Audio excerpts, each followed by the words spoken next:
de receber novamente o nosso companheiro de doutrina espírita, de jornada espírita, o José Carlos, da cidade de Urânia, do Grupo Espírita Ponto de Luz. Então, ele veio nos brindar de uma palestra da noite, uma mensagem, que, aliás, ele fala muitíssimo bem, né? Prende realmente a nossa atenção. Então, nós queremos de antemão agradecer já pela sua presença. Zé Carlos.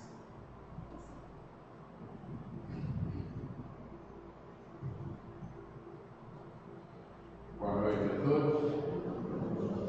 E mais uma vez, o amor do Mestre Jesus instalando-se em nossos corações, reforce e ampare a nossa fé e a nossa confiança na bondade e na misericórdia de Deus nosso Pai. É com grande gratidão que a gente retorna a essa casa, onde já temos vindo algumas vezes, somos muito bem recebidos. Vocês são portadores de uma energia que contagia e que estimula a quem vem aqui aprender junto com vocês, trazer um pouco dessa maravilha que é o Evangelho Espírita Cristão. Jesus usou como alicerce, como pedra fundamental dos seus ensinamentos, o amor. Todo ensinamento de Jesus, todas as suas palavras deram destaque ao amor. E por que Jesus usou o amor como pedra fundamental da doutrina que queria trazer para nós? Porque o amor é a maior força do universo, é a mola, é a alavanca que impulsiona o mundo e ao mesmo tempo é a pedra, é o ponto de equilíbrio de todos os mundos. Onde falta amor, sobra fome, sobra miséria, sobra dor. Onde falta amor, não há paz. Onde falta amor, sobra a guerra.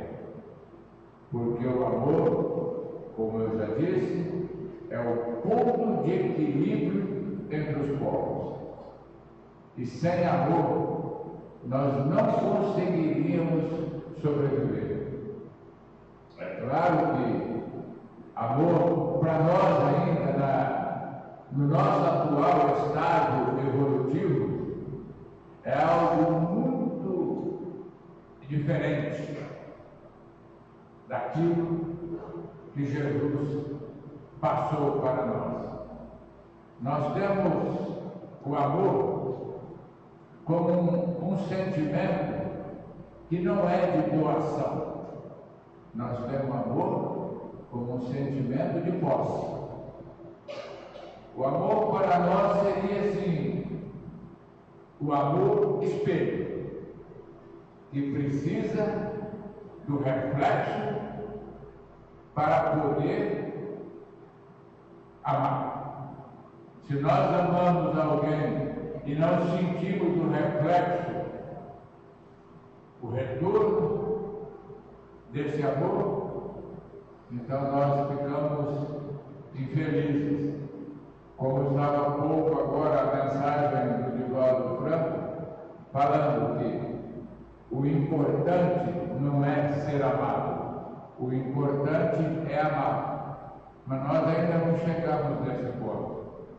Nós temos o amor como sentimento de posse. Aquilo que nós amamos, nós queremos possuir. Muito diferente daquilo que Jesus nos ensinou. No capítulo 11 do Evangelho Espírita, nós temos uma passagem do Mestre narrada por Mateus, no capítulo 22, versículo 34 ao 40, em que ele diz: e os fariseus vieram para testar Jesus, porque eles viviam buscando todos os meios para comprometer Jesus. Eles queriam que Jesus saísse fora, falasse algo fora das leis, para eles poderem julgar. E perguntaram então a Jesus qual o maior mandamento. E Jesus, conhecedor daqueles corações intrigantes, daqueles corações que só buscavam o mal, lhes respondeu: amar a Deus acima de todas as coisas, de toda a sua alma, de todo o seu coração e de todo o seu sentimento. Esse é o maior mandamento. E o segundo, que é o complemento do primeiro: amar o próximo como a vós mesmos. Nesses dois mandamentos estão contidos todas as leis e todos os ensinamentos dos profetas.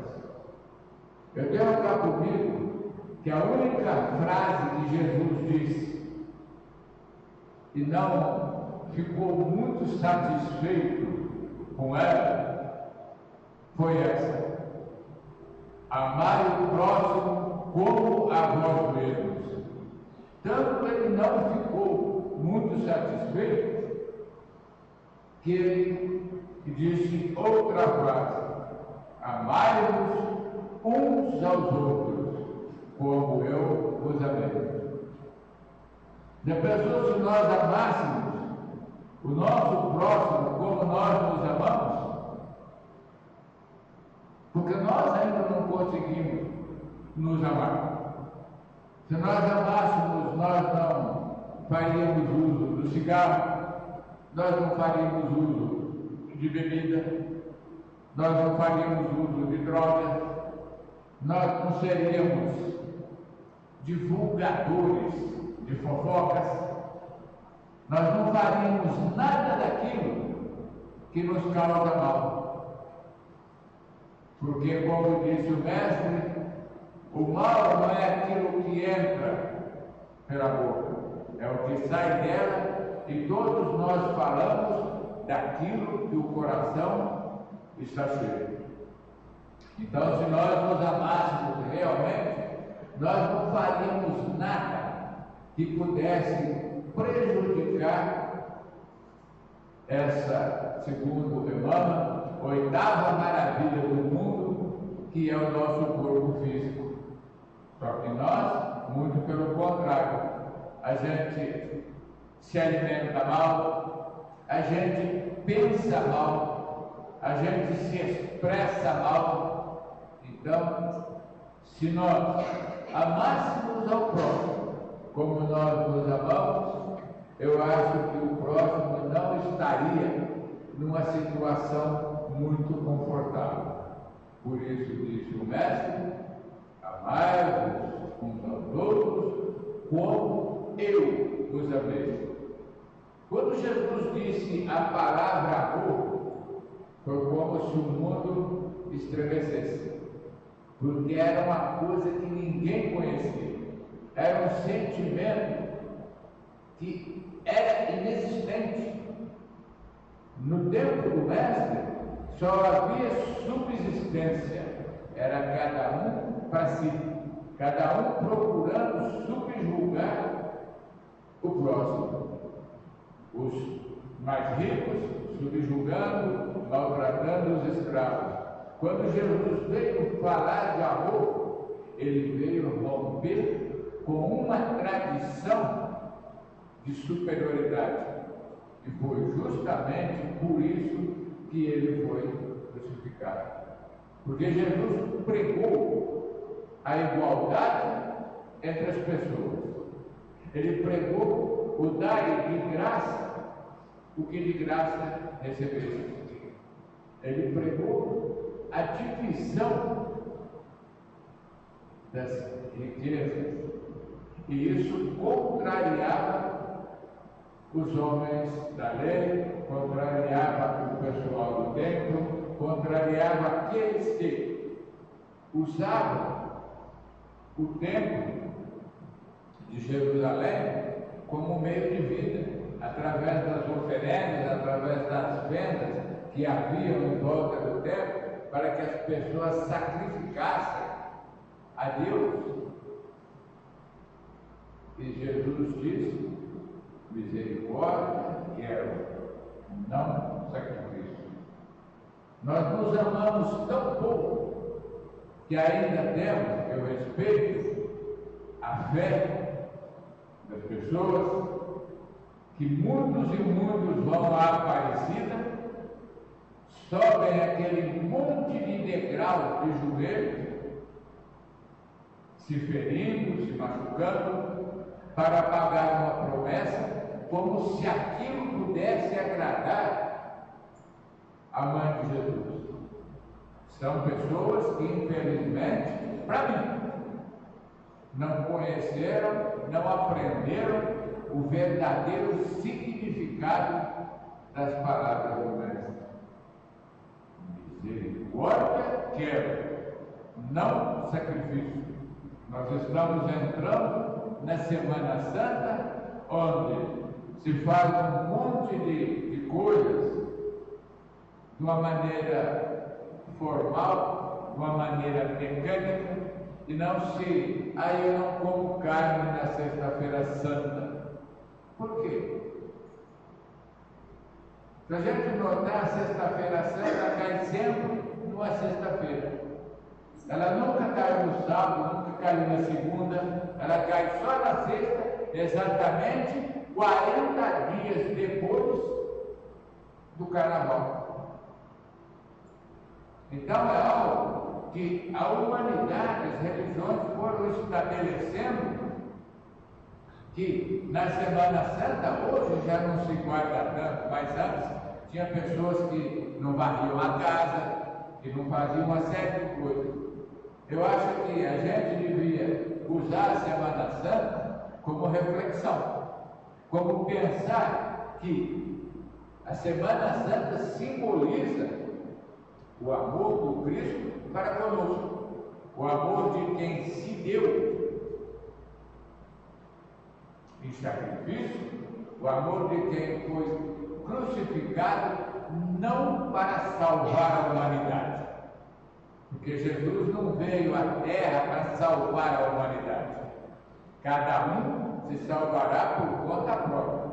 Jesus veio para ensinar o caminho daquilo que nós podemos chamar de salvação, que na verdade não é salvação, é simplesmente uma evolução espiritual. Por isso ele disse: eu sou o caminho, a verdade e a vida.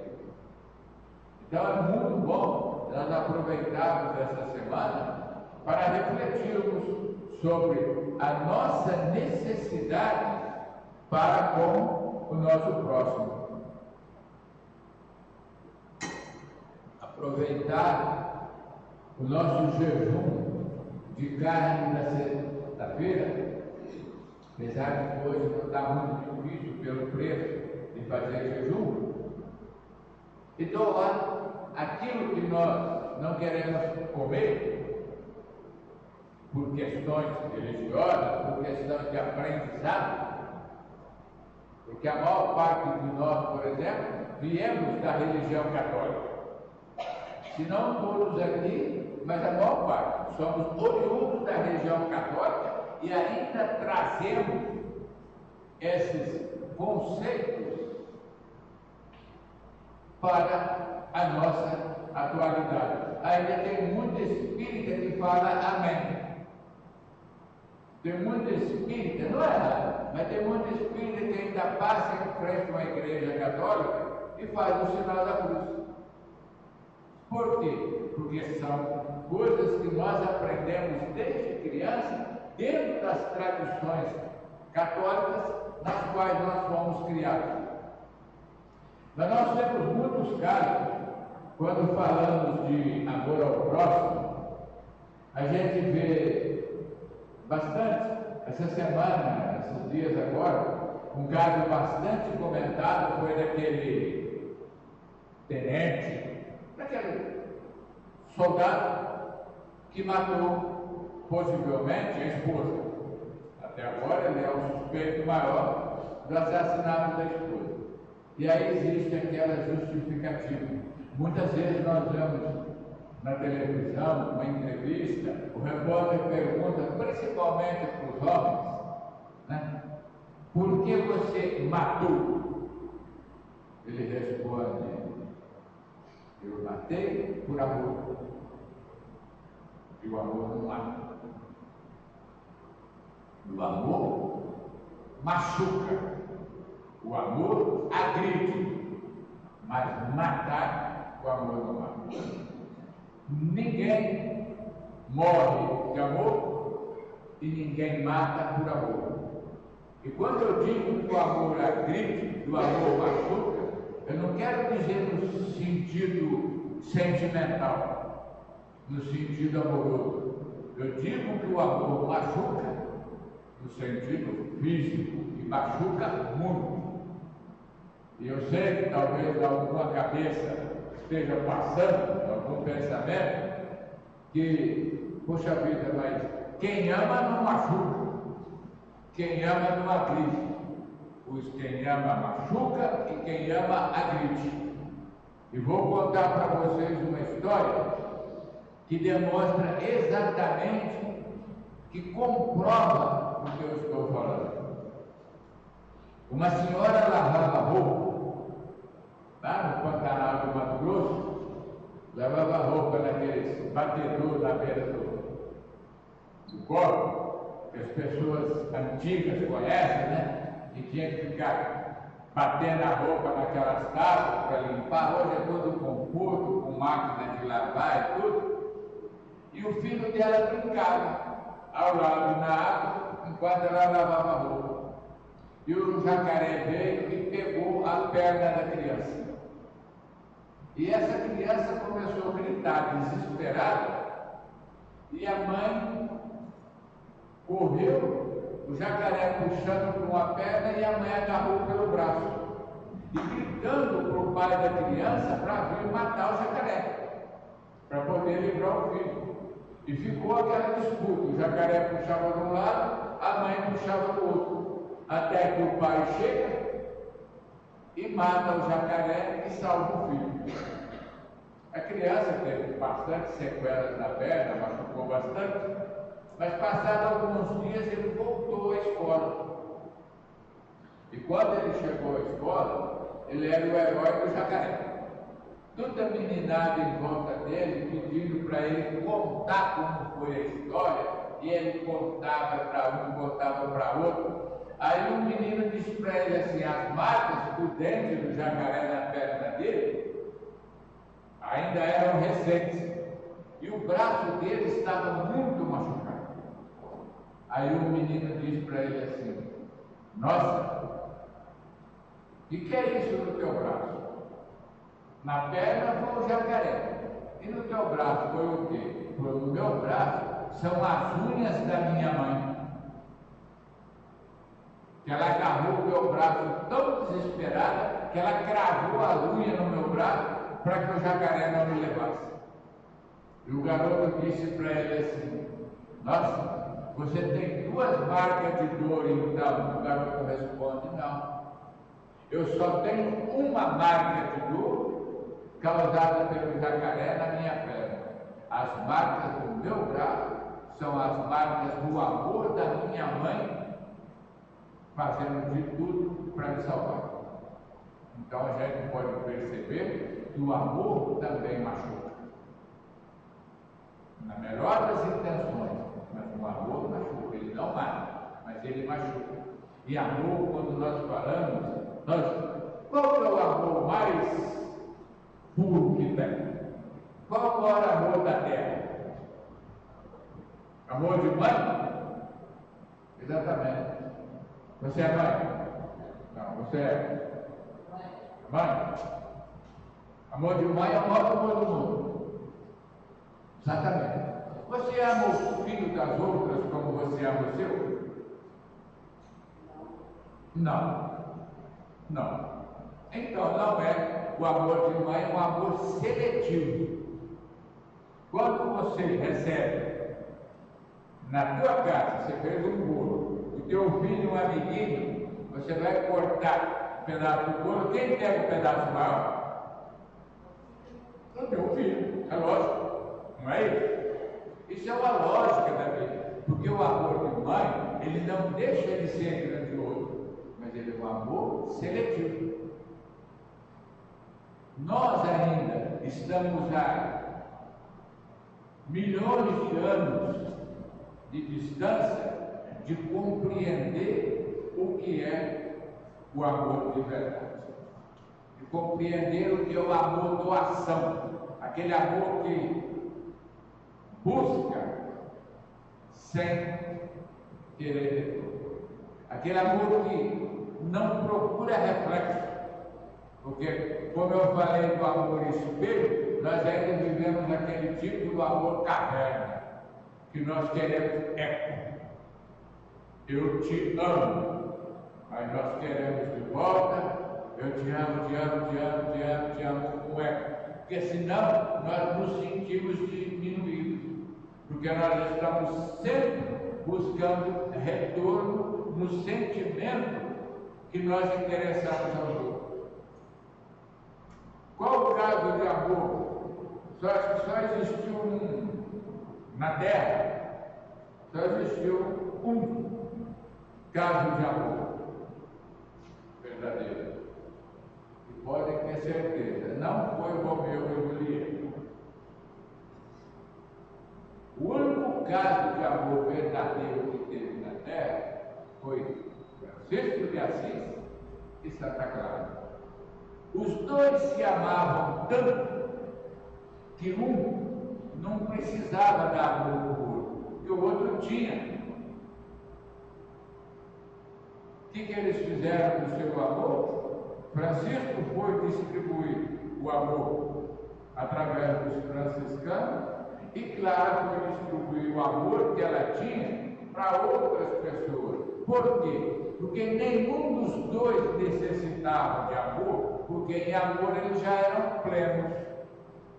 Agora nós passamos a vida inteira buscando o quê?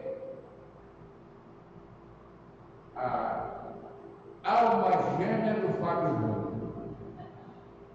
Aí no começo é alma gêmea, depois é algema e depois só gêmea.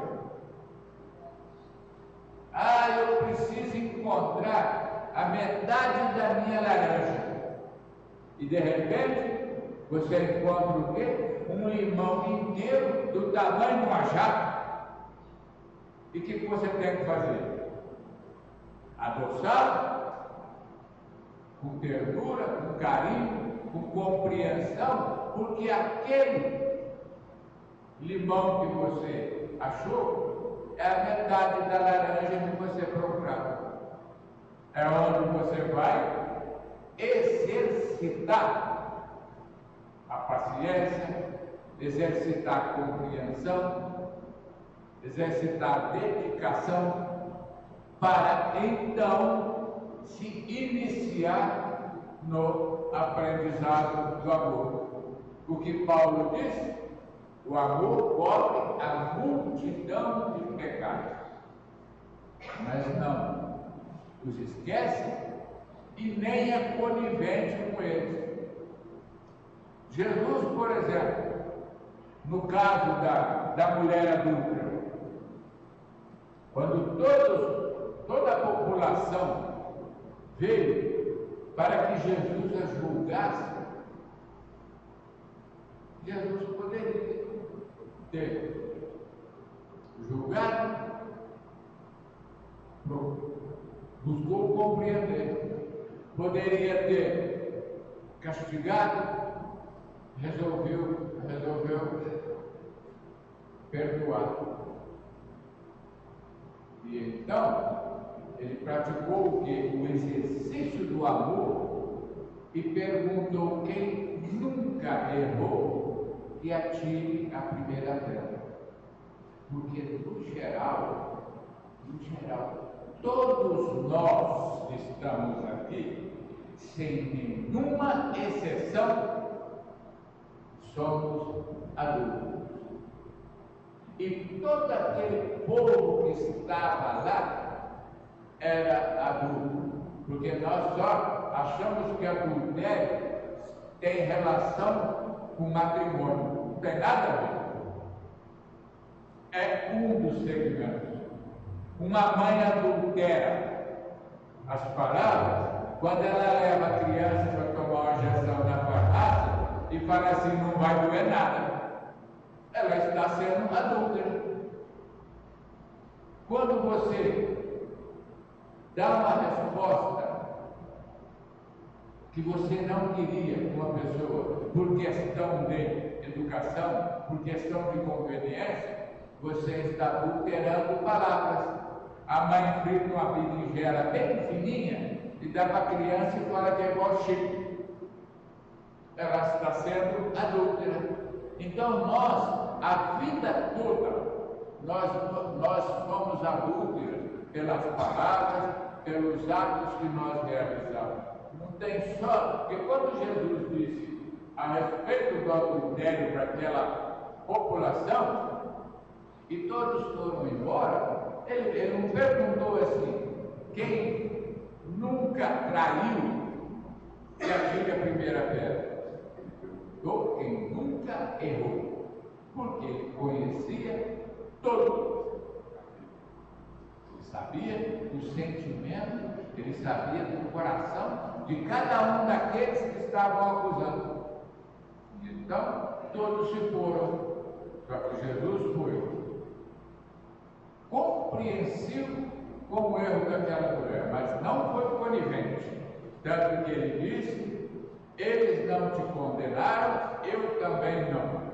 Vá e não peques mais, para que não te aconteça o pior. Amor é um sentimento de construção que cada um de nós temos que ir aprendendo. E não é só no relacionamento amoroso, é no relacionamento familiar, é no relacionamento profissional, é no relacionamento dentro da casa espírita, tudo isso. Porque nós espíritas, às vezes, julgamos assim uma certa superioridade. Nós estamos no lugar certo, para o aprendizado certo. O católico está no lugar certo, para o aprendizado certo que ele necessita. O Evangelho, a mesma coisa. Nós espíritas temos uma oportunidade rara, que muitas vezes não aproveitamos, porque estamos muitas vezes preocupados com a vida dos outros. Estamos muitas vezes, a casa espírita faz uma promoção, a pessoa olha assim: nossa, a Maria não veio de novo. Tem um bazar, a fulana não veio ajudar. Tem que limpar a casa, a fulana não veio, o ciclano não veio. Então nós ficamos muitas vezes preocupados e esquecemos de uma coisa. Eu, quando, muitos anos, eu dirigi uma casa espírita, aí as pessoas de sábado era aquela coisa. Tinha, acho que umas 50, 60 mulheres que iam na sopa. E eu no meio daquele bando. E era uma: ô Zé, não sei o que, ô Zé, eu vou bater fulano, ô Zé, isso aqui, ô Zé, não sei o que, ô Zé, fulano não quer arrumar a cozinha. Eu falava: que beleza, é um prato a mais para você fazer exercício. Porque era desse jeito. Então a pessoa não estava preocupada com o trabalho dela, ela estava preocupada com o que o outro não estava fazendo. E quando você faz alguma coisa, quando você está, por exemplo, numa sopa, você está lá cascando uma batata. Mas a Francisca não veio de novo, hein? Nossa, olha, mas a fulana é isso. Aí você vai para beterraba, vai para cenoura e está lá picando e pensando, nossa, o João faltou de novo. Gente, você está colocando tanta coisa ruim, tanta energia ruim naquela comida, que é preciso que a espiritualidade da casa faça uma limpeza, uma energia limpa para poder, senão quem comer aquilo desencarna. Porque a projeção de sentimentos ruins da nossa parte, eu falo isso por mim, porque nós somos assim. Nós somos assim. Eu me lembro de uma história do senhor que ele não se conformava de colocar água nos copinhos. Por quê? Eu sou tão bom orador, eles não me dão chance de falar, não sou eu não, eles não me dão chance de falar, e fica eu vou colocando água nos copinhos.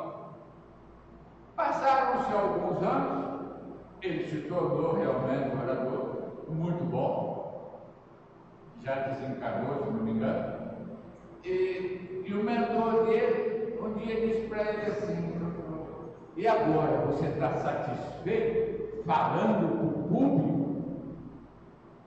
Mas, claro, agora eu estou no lugar que eu mereço. Aí o mentor disse, você não faz ideia do trabalho que eu tive para tirar a energia negativa que você projetava na água dos copinhos que você colocava por causa do seu orgulho e da sua arrogância. Porque não estava fazendo o quê? Com amor. Não estava fazendo com dedicação. Eu sou sincero, já falei aqui, já falei muitas vezes. O dia que eu for convidado para uma palestra, que eu não senti um frio na barriga, que eu pegar o microfone aqui na frente de vocês e não estar com as pernas meia bamba, o coração um pouco acelerado, eu paro de fazer palestra. Sabe por quê? Porque eu perdi o amor naquilo que eu fiz, que eu faço. Porque a gente procura, nunca fica bom, mas a gente procura cada vez que vem, vir com a melhor das intenções de passar uma mensagem boa. Então, o dia que acabar essa vontade, esse prazer, essa felicidade de falar, e não é por promoção própria, simplesmente não. Eu nunca me ofereci para fazer palestra em casa nenhuma. Então a gente é convidado, agradece e vem com todo prazer. É melhor não fazer. Quando a gente fala do amor, a gente tem que entender uma coisa no amor. Um senhor voltou de um AVC. Quando ele abriu os olhos, bem, a esposa estava sentada ao seu lado, segurando a sua mão, sorrindo para ele, feliz por ele ter voltado, e ele começa a conversar com ela. Ele fala assim, meu amor, você se lembra quando eu te conheci? Eu passei de bicicleta, você estava na calçada, eu fiquei olhando para você, me distraí e bati a bicicleta no poste. Caí e desmaiei. Quando eu acordei, você estava ao meu lado. Nós então começamos a conversar e começamos o namoro. Mas tinha um rapaz fortão na rua que gostava de você. E ele me pegou, me deu uma surra tão grande, quebrou meu braço e eu desmaiei novamente. Quando eu acordei, você estava sentado no chão e eu com a cabeça no teu colo. Passaram o tempo, nós nos casamos. Tivemos filhos. Um dia, eu fui ensinar o nosso filho a jogar bola.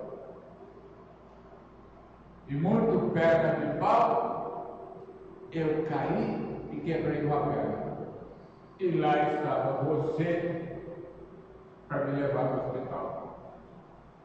E o tempo foi passando, a gente passando aquela série de dificuldades, de coisas ruins junto. Os netos nasceram e eu me aventurei a ensinar o neto a andar de skate. O resultado dá para imaginar. Caí, bati a cabeça e desmaiei de novo. Quando eu acordo, lá estava você ao meu lado. Agora, eu retorno no ABC, onde eu quase desencarno, e quem está ao meu lado é você. Pensando bem, mulher, você me dá um azar danado, porque toda coisa ruim que me acontece, você está junto. É preciso que nós entendamos que o amor não é resultado das coisas boas. O amor é a soma de todas as dificuldades. Porque gostar do outro, quando tem reflexo, quando está tudo bem, é muito fácil. Agora, aguentar os reveses da vida e permanecer dentro de uma estrutura familiar não é fácil. Então é preciso que se some todas as dificuldades para que então se chegue a um denominador comum. E esse denominador comum é aquilo que nós chamamos de amor, que muitas vezes a gente tem oportunidade de ver amor.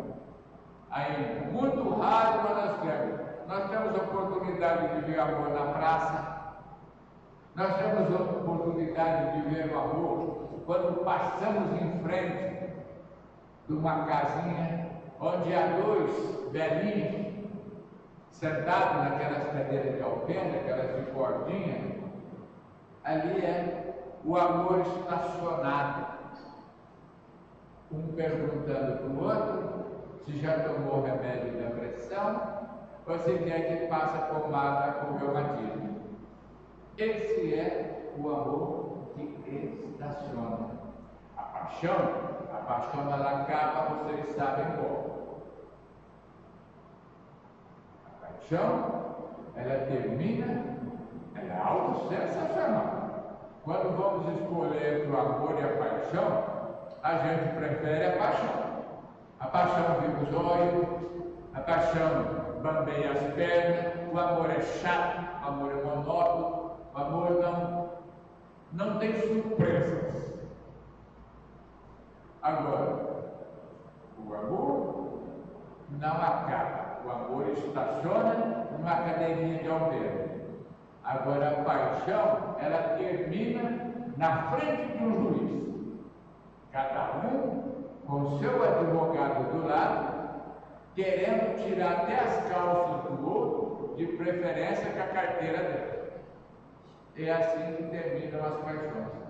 Então, nós temos que entender o seguinte: como nós ainda não conseguimos nos amar de verdade, como nós ainda não conseguimos aprender a valorizar a vida maravilhosa que Deus nos deu, porque muitas vezes nós reclamamos da nossa vida sem olhar os outros. A gente reclama. Eu sempre digo, está reclamando que a comida está ruim? Assista um vídeo da África, daquelas crianças, uma fila de crianças, nem eu vi outro dia, debaixo de chuva, com uma bacinha para pegar uma massa branca que deve ser farinha de trigo com água. E a gente reclama porque hoje não tem filé mignon, hoje só tem colchão duro. É assim. Então nós temos que aprender a nos amar, a valorizar a vida que nós temos. A vida que Deus, que nós temos, é exatamente a vida que nós necessitamos, a vida que nós merecemos. No começo tinha lá, que a vontade de Deus é tão grande que você é livre para plantar. Mas justiça é tão grande que você vai colher aquilo que semeou. Então nós não temos motivo nenhum para reclamar da vida. Nossa vida, com todos os seus problemas, é uma maravilha. Através do exercício da caridade, do exercício do perdão, da prática da convivência correta, da convivência amorosa, é que nós vamos aprender o que é o amor. Porque, do contrário, nós vamos estar sempre caminhando em cima de um muro, presos cair para o lado ruim e com dificuldade para sair para o lado bom, porque ainda não aprendemos a desenvolver um sentimento que nos foi pregado, nos foi colocado, esclarecido há quase 2000 anos. O maior exemplo de amor que nós tivemos foi Jesus. O maior exemplo, que veio aqui sem necessidade.